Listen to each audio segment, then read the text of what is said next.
right, so Jake with Our Value Homes here. We're an ICF installer out of the West Michigan area. Just wanted to show you our rig that we pull to every job for insulating concrete forms. So we actually start with this rig at footings because it's got all that we need on it. So it's a 24-foot flatbed. It's got ramps that, you know, if I want to take this stuff off and use it to haul equipment, I can. These ramps slip down. It's just like this trailer. But we have right here a 2x4 rack. It's about 2.5 feet wide, and various lengths of 2x4s are in there that can come off with a piece of equipment if needed. On the other side, we have our 2x10 rack, and this is what we use for forming our footings, which are typically between 10 and 12 inches thick. And we also use these for our scaffold planks. So kind of a dual purpose. In the middle here, there are 4 sets of 10-foot draft bracing. Those can also come off with a piece of equipment. So each one, I think, is 24.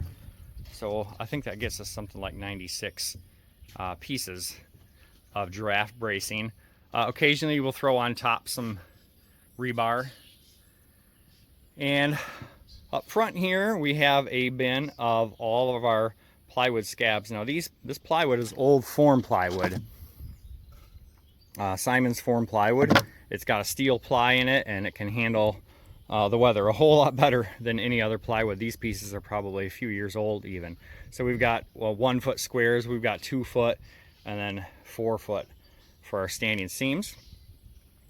Toolbox over here has hot knives in it, some extra tools. We keep all these on our truck as well, but just some extras because you always want backups. A sawzall, generator is occasionally needed, a drill, grinder here for top of wall after the pour. Day after we smooth that out. You got your laser in there, table saw for ripping the top course or bottom, as case may be. Oop, better put that piece back. And other side, we've got another cobalt jaw box. Now, while I'm heading over there, we used to run our everything inside an enclosed trailer, and that was nice because it kept the rain and snow off. We use this tarp now. However, it got stolen. An enclosed trailer is much more tempting. When people see what's on here, they're like, what is that? I don't think I need to steal that. So this is a little safer for us.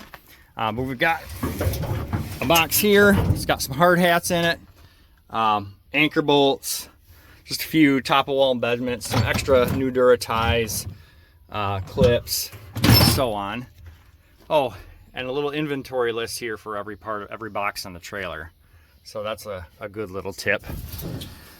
And then in this front box, we've got your rebar cutter bender. We've got a big Milwaukee pack out with hand saws, hammers, some smaller tools. Got bins here of screws, 3-inch and 1 3/4-inch screws that we use for putting up our scaffolding and scabs and so on.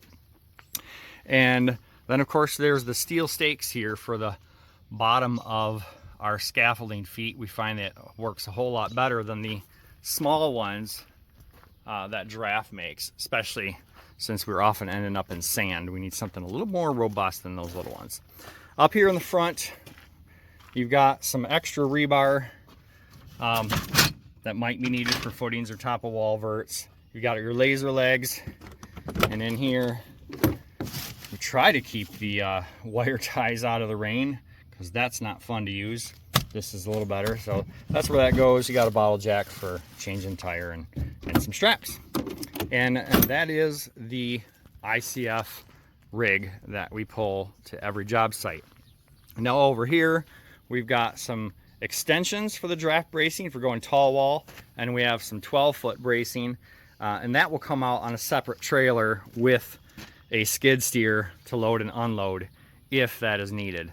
Really handy to just be able to go right up to the side of this with a skid steer and bring the units, the bracing or the 2x right where we need it instead of having to haul it by hand. But both are an option. So that is our ICF rig, 20 years in the making.